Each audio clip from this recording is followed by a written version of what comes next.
Good morning, everybody. I hope you're doing well. Let me go get the babes. No crying, please, while I'm doing my video. Okay.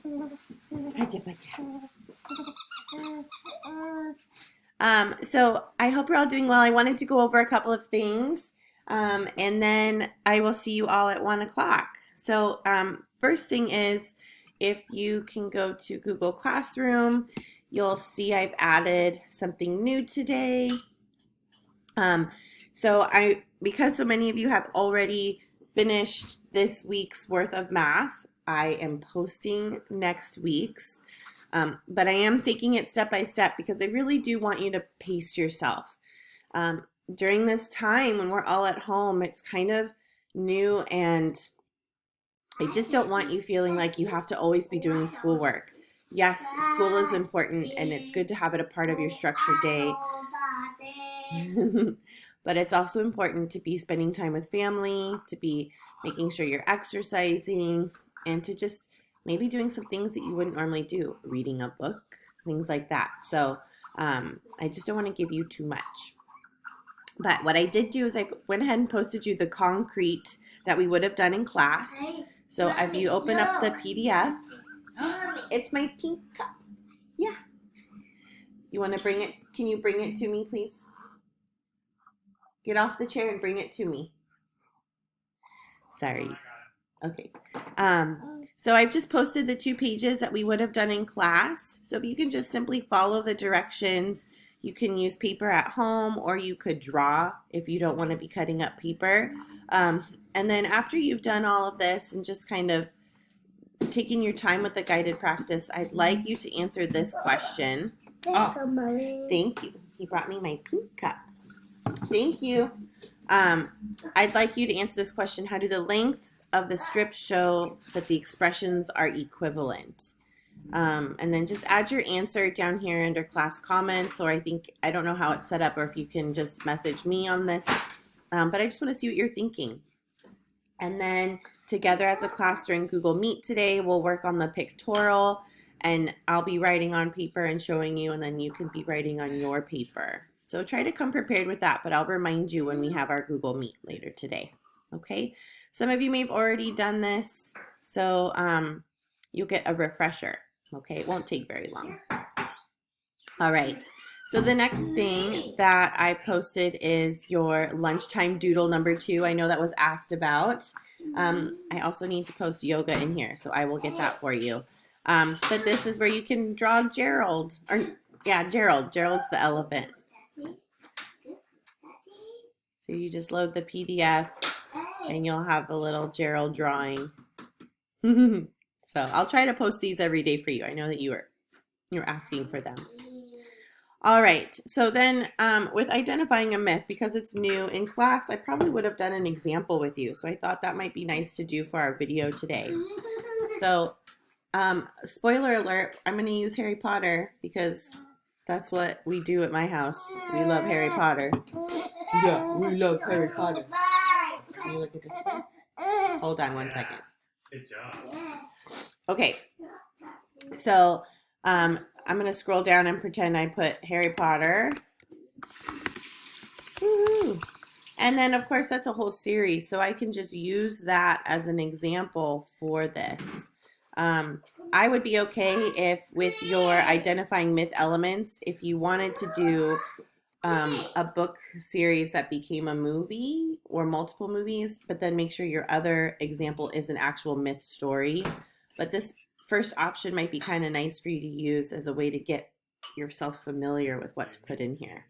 Okay? So for characters, we need to think about who's the hero, who's the villain, who's the mentor, who's the trickster. So we have we've got Harry. He's the hero. We've got Voldemort, who's the trickster. We've got Dumbledore. Oh my gosh, I hope I'm spelling these correctly. Who's our mentor, and we've got who's a good trickster in Harry Potter? Oh, the Weasleys. No. The Weasley ones. Wormtail. Oh, Wormtail is the trickster in Harry Potter. That's very true. And the mentor is Professor Lupin. Oh, you could put Lupin. Mm-hmm. That's what our son does when we're talking. He has to yell over us. But Dumbledore obviously is the best. Yeah, I put Dumbledore for sure. And then of course there's other villains too, right? Like there's what's her name? Bellatrix Lestrange, right? Mad-Eye Moody. Mad-Eye Moody is not. He's not a. Who fakes him. Yeah. And I would say, Harry Potter's a hero, but so is, Hermione yeah, and Ron.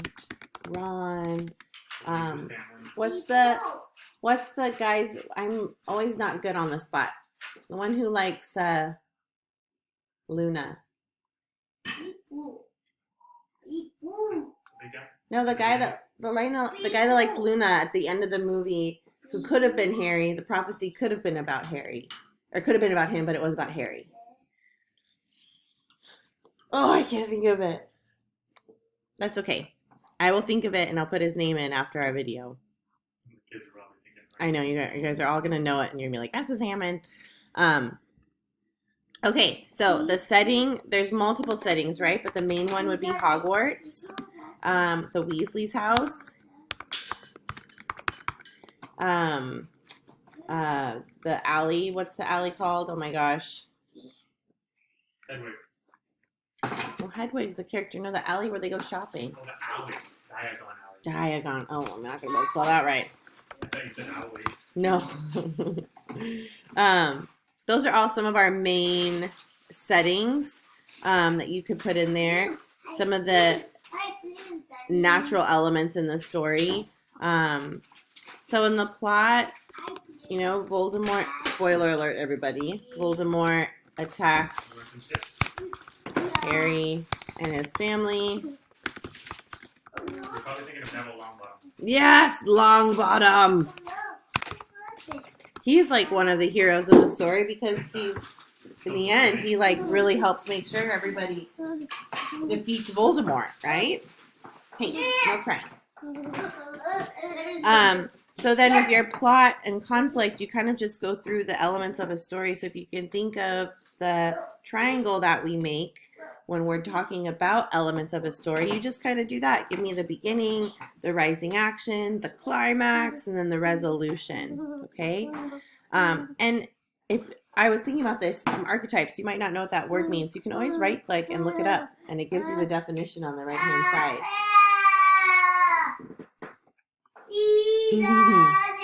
So archetypes are a typical example of a certain person or thing, okay?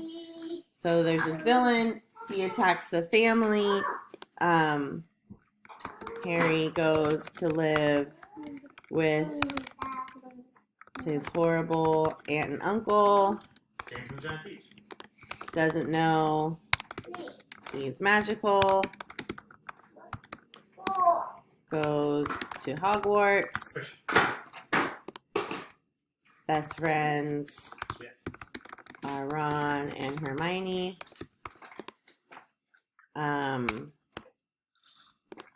They fight evil magic that eventually leads to Harry fighting Voldemort. Harry wins. Voldemort dies. Sorry, spoiler alert. I've been saying it a lot, so don't be surprised. And then the resolution at the end of the movie is they all get to grow old together. And that baby.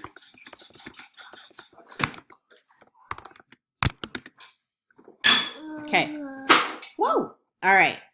And then the lesson to be learned here, there's tons of lessons, right? No one story has like one lesson, and especially something like this. This isn't necessarily a myth. It's just an example that would help you fill out. Do you want to get out? It would help you fill out your document. Can you say hi to everybody? But a myth usually has one good, really strong moral to the story. So we might say something here that love is one of the most one of the strongest forms of magic, or can defeat any evil, something like that. Love Love conquers all, right?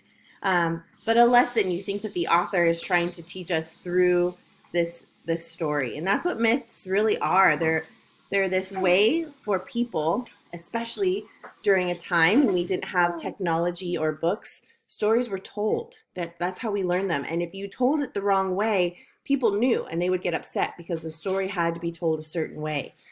And it was a way of teaching kids, way of teaching people how to act, how to behave, what lessons to be learned. So really think about that when you're attempting this assignment, okay?